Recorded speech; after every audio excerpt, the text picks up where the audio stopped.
Welcome back. You're still watching Nile Cruise. Virgin Mary Church is situated in Maadi area on the East River bank of the Nile, where we are today. This church was built as a dedication for the Virgin Mary. It was the place where the Holy Family started their trip to Upper Egypt by boat. There were many names for this place during the history. This church is further identified by the Virgin's Church of the Ferry. In fact, the recent name of that modern suburb, Maadi, is derived from the Arabic word which means the crossing point. According to St. Miriam Maadi Church Convention, from one generation to another, it was narrated that the Holy Family stopped over St. Miriam Maadi Church during the refuge from Herod, the tyrant king. From there, they embarked a boat on the river Nile down to Upper Egypt. Actually, there are sources in which the Holy Family stopover to Egypt is mentioned in general, and others narrated their stopover, especially at St. Miriam Maadi Church, to be discussing this topic and also the situation and the location that we are today. We're joined with tourist guide Amin Yousry. I'd like to thank you very much for joining us. Well, Mr. Amin, first of all, we'd like to ask about the history of the church itself, because the area here actually is said to be the place from where the Holy Virgin and baby Jesus crossed, and that would be around, according to the church records or the traditions of the Coptic Church, around the 1st century AD, upon the birth of Jesus Christ. So now, the church itself, the location of it, would you tell us more about it, and when was it built? As a matter of fact, the church, when we talk about the history of the church, we have to go back to the oral history, because we are very much depending on the oral history and the written history. So both of them, they are getting along together. On one fact that the church been there since the early 4th century AD, and it was even further or much earlier than that. The church was a concentration point for a lot of Egyptians, Jewish, who lived here along the history. And after that, the church had been converted to be what is known today as a Virgin Mary Church. After Constantine, Emperor Constantine and his mother Helena, after they visited Egypt and after they decided to convert or to change all the sites that the family journeyed through, they decided to build a beautiful church on the river banks here in the place what is used to called Menit Sudan or Martuti. This is one of the old and ancient names which is very much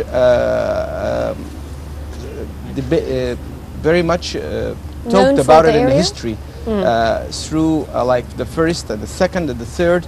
So many names. The earliest name which is today we known by the place is Maadi, which is derived, as Mr. Sharif mentioned, is from the ferry. And the ferry here, it's very much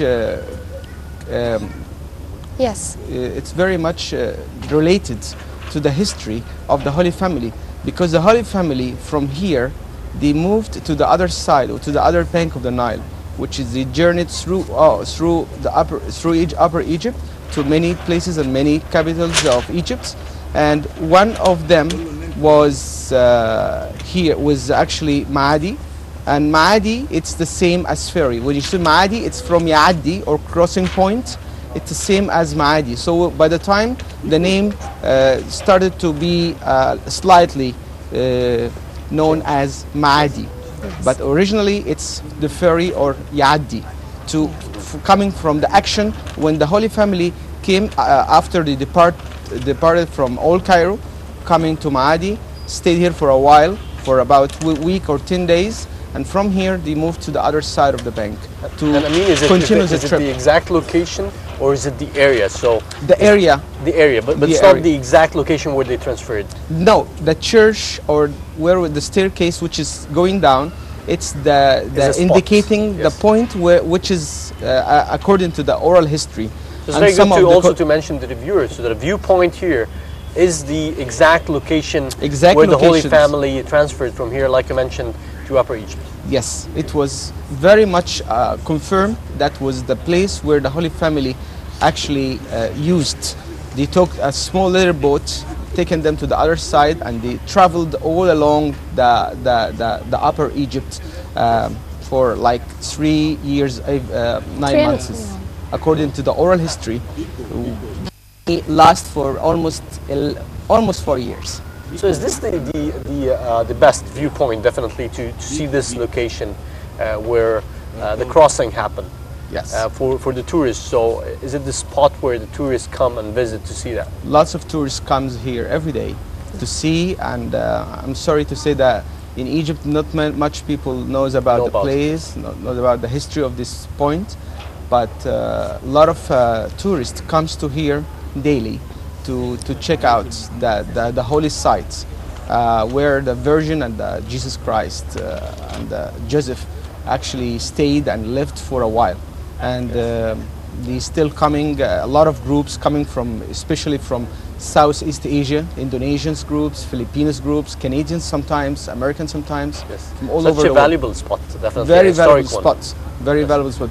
It's much related also, when we talk about here, we talk about Memphis, the earliest known capital of Egypt, which is located right to the other side of the Nile from here. And that's why, explains why we found here lots of like historical stones, which is written on it in hieroglyphics. That explain this site here were actually dedicated to one of the goddess of ancient Egyptians, but later when the Christianity been introduced to Egypt and the place actually changed or converted to be a church, they're still using the same stones, the same hieroglyphics written stones, which is still used here in this place.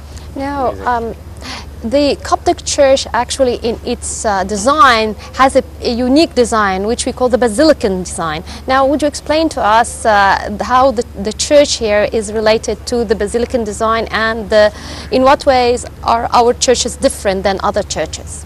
Which is the Coptic church is very unique in its design. You will, regarding most of the churches that was built during the early centuries, were built on such a basics or such a standard. Like what? Like when you go into the church, the nave of the church and the chapel of the church and the arcades of the church, actually they are forming or shaping what is called the Noah's Ark. Yes. Noah's Ark. And you can see that clearly in most of the churches which is built during the early 4th and 5th and 6th and 7th until the 7th century. Many churches had been built whether shaped as ark, Noah's Ark like, or they were built as cross-like shape. Yes. So why is that? Because Noah's Ark, according to the Coptic or the Christian philosophy and creed, the Coptic or the Ark of Noah, it's the salvation. It's a symbol of salvation and the symbol of actually for the faith, the deep Christian faith. Yes. People who goes into the arks, they are leaving the world behind, and they are only focusing or only concentrating on one thing, is God. So that's why, and they will be protected within the church. As you can see, that can be clearly seen in Upper Egypt churches, which is back to the early centuries. Also, you can see that clearly and obviously in old Cairo churches like Abu Serga and Hanging Church, St. Barbara, and the other churches surrounding the area. Much of the design are very much in common with what I call it Noah's Ark-like shape. Also, the icon status, isn't that another important feature? Very much. It's very important.